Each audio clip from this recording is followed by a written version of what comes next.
How long are standard lease terms for apartments in Asia? Imagine moving to a new country and wondering how long you'll be able to stay in one place. Lease agreements are a big part of that puzzle. They set the rules for how long you can rent an apartment and what happens when the lease ends.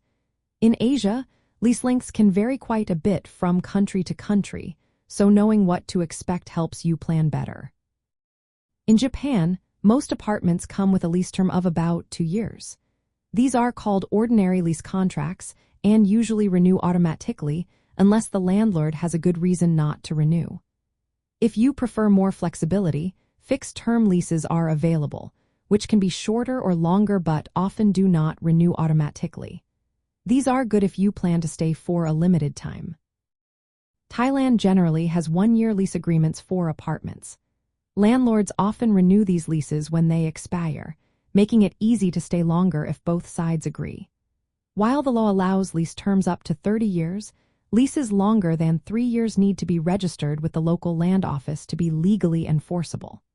Short-term leases of just a few months are also common for temporary stays or short visits. In China, lease terms are quite flexible. There is no minimum lease length mandated by law, but most leases tend to last around 1 year. Longer leases up to 20 years are possible, especially for property investments or commercial spaces. Negotiating rent and lease conditions is common, so tenants and landlords often agree on terms that suit both sides. The Philippines usually sees 1-year lease agreements for apartments. It is common to pay 2 months' rent upfront as a security deposit. Early termination of the lease is often restricted or penalized, so tenants should read the contract carefully. Many leases are non-renewable unless both parties agree to extend them.